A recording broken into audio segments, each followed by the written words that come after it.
बोलो राजा रामचंद्र की जय हो।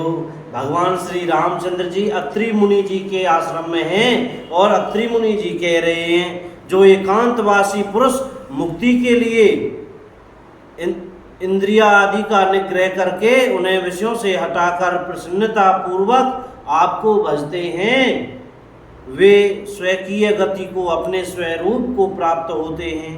उन आपको जो एक अद्वितीय अद्भुत प्रभु इच्छा रहित ईश्वर सबके स्वामी व्यापक जगत गुरु सनातन नित्य तुरीय तीनों गुणों से सर्वथा परे और केवल अपने स्वरूप में स्थित है तथा जो भाव प्रिय कुयोगियों विषयी पुरुषों के लिए अत्यंत दुर्लभ अपने भक्तों के लिए कल्प वृक्ष अर्थात उनकी समस्त कामनाओं को पूर्ण करने वाले सम पक्षपात रहित और सदा सुख पूर्वक सेवन करने योग्य हैं मैं निरंतर भजता हूँ।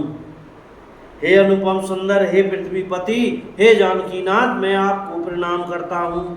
मुझ पर प्रसन्न होइए, मैं आपको नमस्कार करता हूँ। मुझे अपने चरण कमलों की भक्ति दीजिए। जो मनुष्य इस स्तुति को आदर पूर्वक पढ़ते हैं वे आपकी भक्ति से युक्त होकर आपके परम पद को प्राप्त होते हैं, इसमें संदेह नहीं। संत मुनिजन कह रहे हैं। मुनि ने इस प्रकार विनती करके और फिर सिर नवाकर हाथ जोड़कर कहा, हे नाथ, मेरी बुद्धि आपके चरण कमलों को कभी न छोड़े। ऐसा भाव श्री अत्रि ऋषि जी में है। फिर परम शील वाली शीलवती और विनम्र श्री सीता जी अत्रि जी की पत्नी अनसुईया जी के चरण पकड़कर उनसे मिली। ऋषि पत्नी के मन में बड़ा सुख हुआ। उन्होंने आशीष देकर सीता जी को पास बैठा लिया, जय राम जी की, और उन्हें ऐसे दिव्य वस्त्र और आभूषण पहनाए जो नित्य नए निर्मल और सुहावने बने रहते हैं।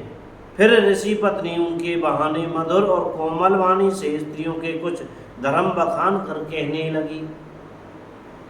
हे राजकुमारी सुनिए, माता पिता भाई सभी हित करने वाले हैं, परंतु ये सब एक सी माता के ही सुख देने वाले हैं। परंतु हे जानकी, पति तो मोक्ष रूप असीम सुख देने वाला है। वह स्त्री अधम है जो ऐसे पति की सेवा नहीं करती। धीरज धर्म मित्र रुनारी आपद काल परिखियं चारी। क्या कह रहे हैं? धर्म, धैर्य, धर्म, मित्र और स्त्री, इन चारों की विपत्ति के समय ही परीक्षा होती है। वृद्ध, रोगी, मूर्ख, निर्धन, अंधा, बहरा, क्रोधी और अत्यंत ही दीन, ऐसे भी पति का अपमान करने से स्त्री यमपुर में भांति भांति के दुख पाती है। शरीर, वचन और मन से पति के चरणों में प्रेम करना स्त्री के लिए बस यह एक ही धर्म है, एक ही व्रत है और एक ही नियम है। जगत में 4 प्रकार की पतिव्रताएं हैं।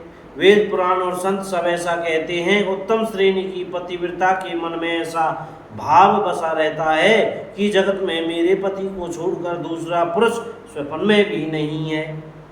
मध्यम श्रेणी की पतिव्रता पराये पति को कैसे देखती है? जैसे वे अपना सगा भाई, पिता या पुत्र हो, अर्थात समान अवस्था वाले को वह भाई के रूप में देखती है, बड़े को पिता के रूप में, छोटे को पुत्र के रूप में देखती है।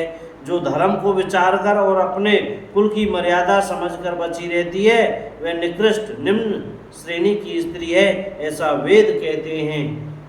और जो स्त्री मौका न मिलने से या बेबस पतिव्रत बनी रहती है जगत में, उसे अधम स्त्री जानना। पति को धोखा देने वाली जो स्त्री पराये पति से रति करती है वह तो 100 कल्प तक रौरव नरक में पड़ी रहती है। बोल सच्चे दरबार की जय हो। जय हो मैया अनसुईया की, जय मैया सीता जी की, जय हो अयोध्या के राजा रघुपति राघव रामचंद्र की जय, अयोध्या धाम की जय हो, चमेली वन धाम की जय हो, वृंदावन धाम की जय हो, श्री हनुमान जी महाराज की जय हो। भैया बोलने पढ़ने में कहने में भैया हमसे कोई गलती हो गई हो तो कृपया क्षमा करते रहिएगा।